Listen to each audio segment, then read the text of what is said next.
नामांकित कंपनीचं नाशिकचं युनिट बंद होणार आहे। महिला लैंगिक अत्याचार आणि धर्मांतरण प्रकरणानंतर नाशिकची ही कंपनी आता बंद करण्यात येणार आहे। कंपनीतील कामगारांना मुंबई पुण्यातील इतर प्रकल्पांमध्ये शिफ्ट केलं जाणार आहे, सामावून घेतलं जाणार आहे अशी माहिती मिळते। आपण पाहतोय नाशिकच्या कॉर्पोरेट जिहाद प्रकरणासंदर्भातली ही महत्त्वाची बातमी। या कंपनीचं नाशिकचं युनिट हे बंद होणार आहे। तसंच आता त्या युनिटच्या नाशिक युनिटच्या कर्मचाऱ्यांना इतरत्र शिफ्ट केलं जाणार आहे, इतरत्र त्यांना पाठवलं जाणार आहे। किरण ताजने आमचे प्रतिनिधी आमच्या सोबत आहेत। किरण, काय अपडेट्स या संदर्भात? खरं म्हणजे गेल्या काही दिवसांपासून नाशिकमधील हे कॉर्पोरेटमधील असलेले जे प्रकरण आहे ते चांगलंच गाजतंय आणि त्या सगळ्या पार्श्वभूमीवर वारंवार त्या ठिकाणी असलेल्या पोलिसांचे तपासाच्या निमित्तानं जाणं असेल किंवा या सगळ्या पार्श्वभूमीवर होत असलेली कंपनीची बदनामी पाहता आता वरिष्ठ पातळीवरनं हा निर्णय घेण्यात आलेला आहे।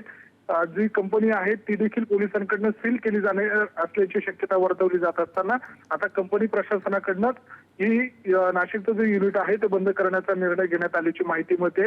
या सगळ्या दरम्यान जे कर्मचारी या ठिकाणी काम करत आहेत त्या कर्मचाऱ्यांना नाशिक आणि पुणे या ठिकाणी मुंबई आणि पुणे अशा दोन ठिकाणी इतरत्र त्यांना ट्रान्सफर करण्याची देखील शक्यता वर्तवली जाते। अशा सगळ्या परिस्थितीमध्ये कंपनी प्रशासनानं घेतलेला हा मोठा निर्णय म्हणावा लागेल।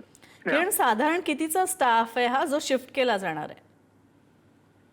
माहिती ज्या पद्धतीने मिळते त्यानुसार वेगवेगळे त्यांचे ऑपरेशन युनिट आहेत, त्यापैकी ज्या ठिकाणी हा प्रकार घडलेला होता त्या ठिकाणी 150हून अधिक कर्मचारी आहेत आणि अशा सगळ्या परिस्थितीमध्ये आता पूर्ण युनिट बंद करण्याचा निर्णय होतो की तात्पुरत्या स्वरूपामध्ये ज्या ठिकाणी हा प्रकार घडलेला होता, ज्या ऑपरेशन युनिटमध्ये हा प्रकार घडलेला होता ती युनिट बंद केले जातं हे बघणं महत्त्वाचं असणार आहे। धन्यवाद किरण या सगळ्या अपडेट्सबद्दल।